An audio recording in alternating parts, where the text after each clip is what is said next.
Eventually आपका पैसा तभी बन सकता है जब 80 रुपए की चीज़ 60 रुपए में खरीदें या 50 रुपए की चीज़। और ये हमें अपने रोज़मर्रा में हमें समझ में आता है। मेरी दादी को समझ में आता है कि अगर मैं 100 रुपए की चीज़ 150 रुपए में खरीद रहा हूँ तो मैं कुछ गलत कर रहा हूँ। बट पता नहीं क्यों हमारी इंडस्ट्री में ये इन्वर्ट हो गया। आजकल की जनरेशन को देखता हूँ, जो अभी जो बच्चे पढ़ रहे हैं, क्या वेरी फोकस्ड, उन्हें पता है कि ये करना है और ये जितनी जल्दी आपको पता लग जाए उतना अच्छा है। पहले दिन ज्वाइन किया तो कल्पेन ने बोला कि इनफैक्ट पहले दिन HMK ने बोला, आर फाउंडर, कि कुछ भी हो जाए इंटेग्रिटी पे इश्यूज नहीं होने चाहिए, परफॉर्मेंस आती जाती रहती है। सबने बोला, कल्पेन ने बोला पैसे ऐसे मैनेज करो जैसे तो आप हमारे फादर के उनके फादर के एक्चुअली इन्वेस्टमेंट्स हैं मेरे फंड में। अब मेरे पेरेंट्स के भी इन्वेस्टमेंट्स हैं मेरे फंड में। बहुत ही छोटा समय होता है 2 साल। तो मैं कहता हूँ लोगों से, और ये चैलेंज भी है, अगर आप इक्विटीज जज कर रहे हैं तो उसे फुल साइकिल पे जज करेंगे, जो कि 5 से 7 साल होता है। जनरली कभी कभी 2 साइकिल्स लगते हैं। अगर कोई रिटेल इन्वेस्टर भी अगर वो इन्वेस्टर नहीं है तो भी, अगर आप भी चाहें आप मेरे फंड में इन्वेस्टर नहीं है तो आप मुझे लिख सकते हैं, मुझसे पूछ सकते हैं कि मैं ये क्यों होल्ड कर रहा हूँ स्टॉक, या मेरी स्ट्रैटेजी क्या है। जनरली कोई लिखता नहीं है, and which is very strange, because काफ़ी समय कंप्लेंट्स जो हमें आती है कि फंड मैनेजर्स एक्सेसिबल नहीं है। तो यहाँ पे मैं पूरा एक्सेस दे रखा है। नमस्कार, स्वागत है आप सभी का बीवेल्दी की खास series know your fund managers में। Presented by Kuvera, India's first free investment management platform. नया घर, गाड़ी, बच्चों की पढ़ाई या फिर चैन का रिटायरमेंट, अपने गोल्स के लिए इन्वेस्टिंग शुरू करें कुबेरा के गोल्ड प्लानर के साथ। नो योर फंड मैनेजर में आज हम मिलेंगे एक ऐसे फंड मैनेजर से जो अपना फंड ऐसे मैनेज करते हैं जैसे अपने पिताजी के पैसे निवेश कर रहे हैं। मिलिए DSP म्यूचुअल फंड के 4 scheme, DSP equity savings fund, DSP regular saving fund, DSP arbitrage fund और DSP टॉप 100 इक्विटी फंड के फंड मैनेजर अभिषेक सिंह से।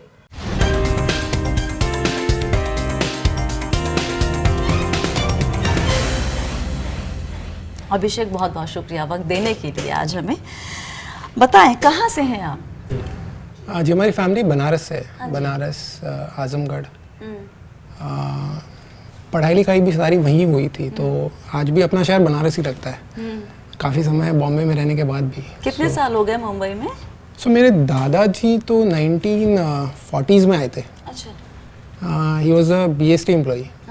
उस समय यहाँ ट्रैम्स चला करती थी, तो उस समय की कहानियाँ बताते थे। फिर पिताजी यहीं पैदा हुए, यहीं पढ़े। लेकिन मैं 8th ग्रेड के बाद चला गया था बनारस। अच्छा। यहाँ उतनी पढ़ाई नहीं करता था, तो पेरेंट्स को लगा शायद अपने नाना जी नानी जी के साथ रह के ज़्यादा पढ़ लूँ। तो 4 साल वहाँ पे था। फिर वहाँ से IIT कानपुर 4 साल, 1 साल नोएडा में काम किया, फिर 2 साल IIM लखनऊ।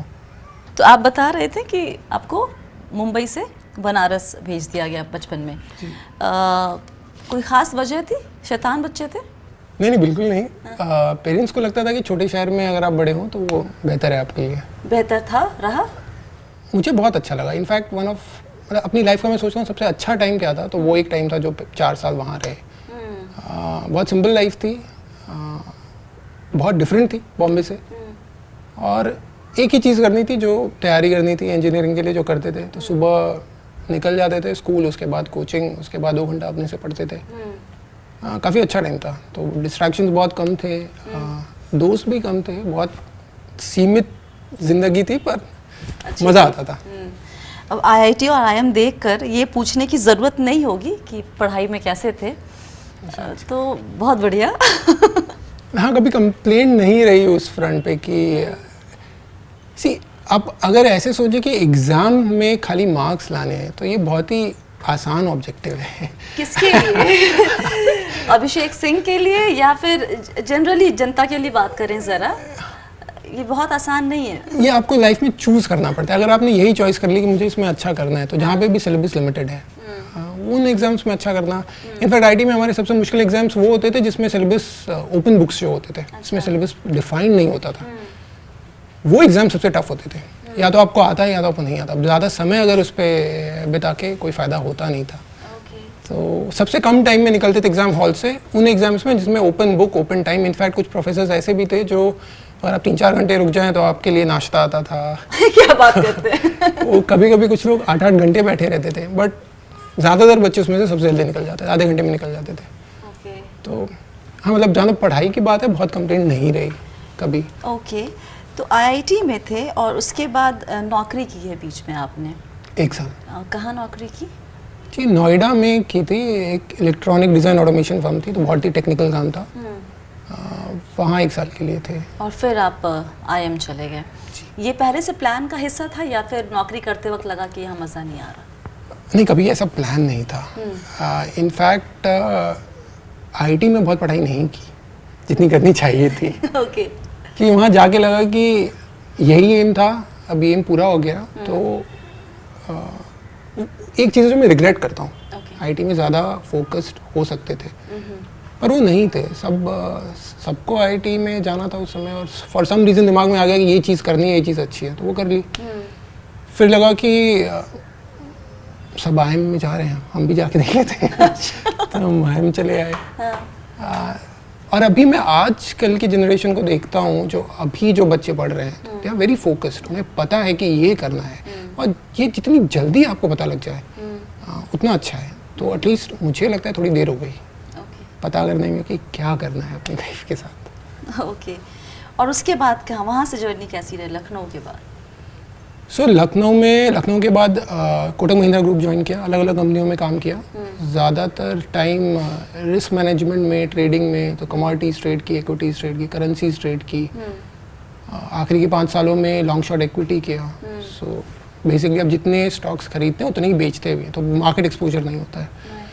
तो हमेशा से इसी में लगे रहे, मार्केट रिलेटेड एक्टिविटीज़। फिर 3 साल एडलवाइस।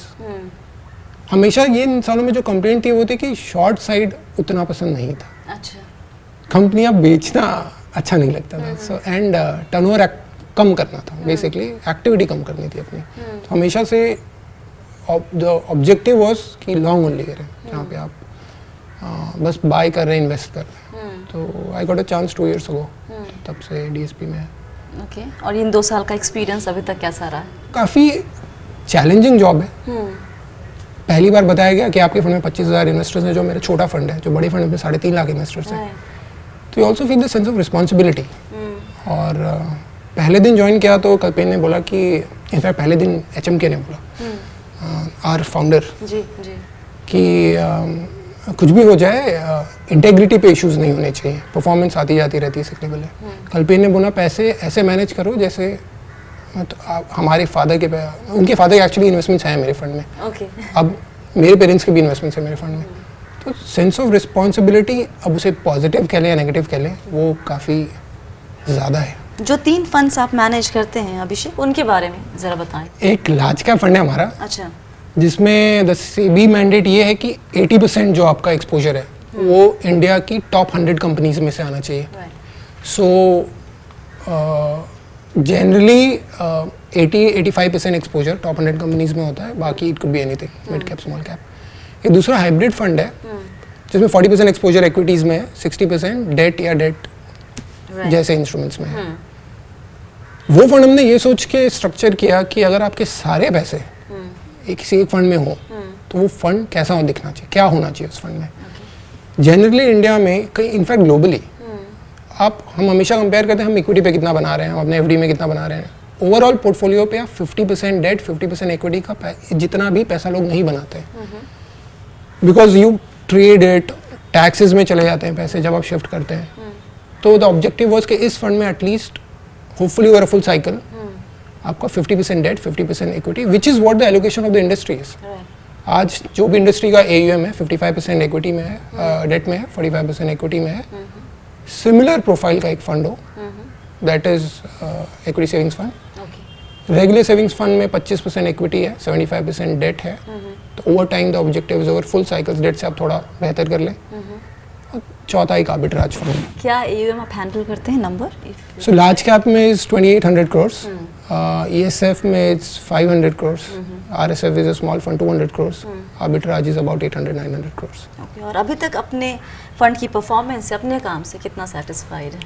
2 साल हुए आपको ज्वाइन किए हुए, राइट? सो स्वाति जी, बहुत ही छोटा समय होता है 2 साल। तो मैं कहता हूँ लोगों से, और ये चैलेंज भी है कि अगर आप इक्विटीज जज कर रहे हैं तो उसे फुल साइकिल पे जज करिए, जो कि 5 से 7 साल होता है। जनरली कभी कभी 2 साइकिल्स लगते हैं। तो आप 2 साल में आप खुद को कैसे जज करेंगे? आउटकम पे जज करना, in fact funds have done okay, but वो सही पायदान नहीं है जिस पे आप जज करें। प्रोसेसेस पे जज करना चाहिए, आपने क्या स्ट्रक्चर्स बनाए हैं जिसके बेसिस पे आप डिसीजंस लेते हैं, वो आपको कॉन्फिडेंस देते हैं कि आगे आपका फंड कैसा करेगा, अच्छा करेगा, खराब करेगा, अगर सिचुएशन टफ होती है तो उसमें आप कैसे हैंडल करेंगे। और यही हम कम्युनिकेट करने की भी कोशिश करते हैं अपने इन्वेस्टर से कि अगर आप आज एक्टिव फंड ले रहे हैं तो आप एक फिलॉसफी बाय कर रहे हैं, आप एक इन्वेस्टमेंट फ्रेमवर्क बाय कर रहे हैं। इनफैक्ट हमने लिखा भी है, डॉक्यूमेंट भी किया है। तो हमारी वेबसाइट पे आप जाएंगे, हमारे हर फंड मैनेजर के लिए जो हमारा इन्वेस्टमेंट फ्रेमवर्क डॉक्यूमेंट है वो अवेलेबल है, कोई भी इन्वेस्टर पढ़ सकता है। इनफैक्ट मेरे फंड्स के लिए मैंने डेडिकेटेड ईमेल हैंडल भी बनाया है। अगर कोई रिटेल इन्वेस्टर भी अगर वो इन्वेस्टर नहीं है तो भी, अगर आप भी चाहें, आप मेरे फंड में इन्वेस्टर नहीं है तो आप मुझे लिख सकते हैं, मुझसे पूछ सकते हैं कि मैं ये क्यों होल्ड कर रहा हूँ स्टॉक, या मेरी स्ट्रैटेजी क्या है। जनरली कोई लिखता नहीं है, and which is very strange, because काफ़ी समय कंप्लेंट्स जो हमें आती हैं कि फंड मैनेजर्स एक्सेसिबल नहीं है।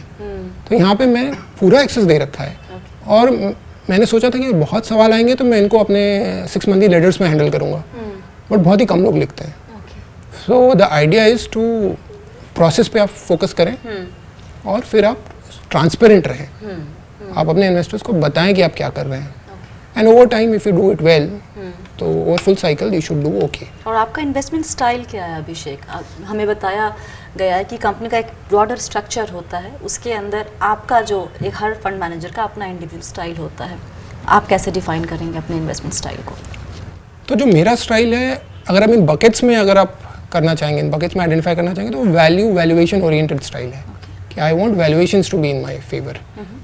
तो मैं कोशिश करता हूँ कि मैं कंपनी को वैल्यू करूँ कंजर्वेटिव फोकास्ट पे, कंजर्वेटिव एस्टिमेट्स पे बेसिकली। और अगर वो वैल्यू 100 रुपये है तो मैं कोशिश करता हूँ मैं 80 रुपये में अगर वो मुझे चीज़ मिल रही है तो मैं खरीदूँ। इवेंचुअली आपका पैसा तभी बन सकता है जब आप 80 रुपये की चीज़ 60 रुपये में खरीदें या 50 रुपये की चीज़। और ये हमें अपने रोज़मर्रा में हमें समझ में आता है। मेरी दादी को समझ में आता है कि अगर मैं 100 रुपये की चीज़ 150 रुपये में खरीद रहा हूँ तो मैं कुछ गलत कर रहा हूँ। बट पता नहीं क्यों हमारी इंडस्ट्री में ये इन्वर्ट हो गया है। कभी कभी हमें लगता है कि, और ये जनरली होता है, सारे इन्फ्लोस तब आते हैं जब मार्केट्स पीक पे है। कोविड में, पीक ऑफ द कोविड जो सबसे अच्छा टाइम था लेने का, जो अब लग रहा है विद हाइंडसाइट, वहाँ आउटफ्लोस थे इंडस्ट्री में। ये बहुत ही स्ट्रेंज है, और इसीलिए मैं कहता हूँ कि अगर आपने ये ब्रॉड गलतियाँ नहीं की, एक्सट्रीम पॉइंट्स पे अगर आपने सही बिहेव किया, तो आप छोटी कई गलतियाँ कर सकते हो। पर आपने ये बड़ी गलतियाँ अगर कर दी तो बाकी आप वो जो कितना भी एफिशिएंट करें वो it doesn't help, eventually it hurts you. पैसे को लेकर क्या महसूस करते हैं, क्या मायने रखता है? सो स्वाति जी, एक चीज़ बताऊँ कि जब मैं पहले बॉम्बे में आया था, एकदम वो कुछ मेरी बहुत पुरानी यादों में से है। तो घर में फ्रिज नहीं था, टीवी नहीं था, तो समर्स में बहुत गर्मियों में पिताजी 1 रुपये देते थे, 1 रुपये का नोट देते थे, और बगल में एक होटल था, वहाँ जाता था मैं और वहाँ से आइस क्यूब्स लेके आता था। तो वो ठंडा पानी मिल जाए ना अगर, तो इतना अच्छा दिन लगती, खुशी होती थी। तो सब लोग साथ में मिल के बैठते थे लंच में, और ये तो उस समय वो 1 रुपये का नोट लगता था कि मतलब सो रिच। बट इवेंचुअली उसके बाद मतलब लाइफ ठीक ही रही, गॉड्स वर काइंड। तो कभी ऐसा नहीं, पैसे की कमी नहीं महसूस हुई। तो लकी थे, फॉर्चुनेट थे। इस समय इस मोड पे लगता है पैसे की अहमियत फ्रीडम में है। I am probably at a stage where सिर्फ मतलब ज़रूरतों के लिए काम करना ज़रूरी नहीं है। इस स्टेज पे हमेशा जितना जल्दी आदमी पहुंच जाए उतना अच्छा है। I have been fortunate. Financial freedom जिसको हम कहते हैं बोलचाल की भाषा में, वहाँ तक पहुँच गए हैं? आपके टारगेट्स मूव होते रहते हैं, बट संतोष की बात है तो ऐसी जगह पे जहाँ संतोष किया जा सकता है। एक फंड मैनेजर के तौर पे अभिषेक, आपकी स्ट्रेंथ और वीकनेस क्या है? सारा फोकस वीकनेस पे होता है, तो वीकनेस तो बहुत सारी हैं। आप आइडेंटिफाई करने की कोशिश करते हैं, उन्हें रेमेडी करने की कोशिश करते हैं। एक चीज़ जो मुझे लगता है जो मैं सही करता हूँ वो ये है कि I am full of doubt. अच्छा। और ये मिस इंटरप्रेट होता है। एक तरीका है फंड मैनेजर को पिक करने का जो जितना कॉन्फिडेंट है उससे थोड़ा दूर रहना चाहिए। क्योंकि हम ऐसी इंडस्ट्री में ऑपरेट करते हैं जहाँ पे बहुत ज़्यादा confidence is basically red flag. Confusion हमारा स्टेबल स्टेट होता है। 90% ऑफ द टाइम आप कंफ्यूज रहते हैं। This is not a weakness. अगर आप इसको एक्सेप्ट करेंगे, वही मैं कहता हूँ कि अगर आप एक्सेप्ट करते हैं कि आपको नहीं पता है कुछ चीज़ें, आपकी अप्रोच लाइफ में या इन्वेस्टिंग में कमज़ोर नहीं होती है, वो और स्ट्रेंथन होती है। जो कभी कभी बहुत ही रेयर मोमेंट्स पे क्लैरिटी होती है, उस समय पे आप ट्रेड करते हैं। उस समय पे तो किसी साल में अगर मुझे 2 या 3 नए आइडिया मिल गए तो वो मेरे लिए अच्छा साल है। तो मैं पूरे साल पढ़ता रहता हूँ, सोचता रहता हूँ, ताकि वो 3 मोमेंट्स या 3 दिन जिसमें मैं कोई ट्रेड करूँ वो मैं सही करूँ। अगर फंड मैनेजर नहीं होते तो क्या होते हैं अभिषेक? पढ़ने लिखने में शौक रहा है तो कुछ रिलेटेड फील्ड में होता, शायद maybe teaching, maybe something that this is something that I can do in future as well. किसी पॉइंट पे ज़रूर पढ़ाना चाहूँगा, पढ़ना चाहूँगा लोगों के साथ। मैं इसलिए पढ़ाना चाहता हूँ, मुझे लगता है कि वो सीखने का बहुत अच्छा तरीका है। अगर आप कोई चीज़ पढ़ा सकते हैं तो the learning curve is very steep. तो कुछ शब्द कह रहे हैं, उससे जुड़ा हुआ जो भी ख्याल जहन में आए तुरंत बोल दीजिएगा। Jealousy, useless. Arrogance, required at times, anger, not required. Self doubt, important, greed, not sure. Dishonesty, I hate it, need for social approval. Don't need it at all. That's all. Thank you so much for your time. Thanks. तो ये थी आज की बातचीत। आपके likes, comments, आपके feedback, सबका हमको हमेशा इंतज़ार रहता है। तो अगर वीडियो पसंद आया है तो प्लीज़ लाइक कीजिए, शेयर कीजिए, और बी वेल्दी अगर अभी तक सब्सक्राइब नहीं किया है तो प्लीज़ कर लीजिए, ताकि हमारे ऐसे इंटरेस्टिंग वीडियोस जब हम अपलोड करते हैं तो वो अलर्ट आपके पास सबसे पहले पहुंच जाए। आप देख रहे थे बी वेल्दी की खास series know your fund managers. हमारे पार्टनर हैं इसमें कुबेरा। Check out Kuvera for zero commission mutual funds, online FDs and stocks. कुबेरा के फैमिली अकाउंट फीचर से आप पूरे परिवार के अकाउंट्स मैनेज कर सकते हैं सिर्फ एक लॉगिन से। Check the download link in the description. फिलहाल के लिए इतना ही। अपना वक्त देने के लिए बहुत बहुत शुक्रिया। याद रखिए, आप हैं मेरे यानी स्वाति के साथ, और हम सब हैं बहुत ही सावधानी और समझदारी के साथ अमीर बनने के सफ़र पर। Stay blessed, healthy and be wealthy.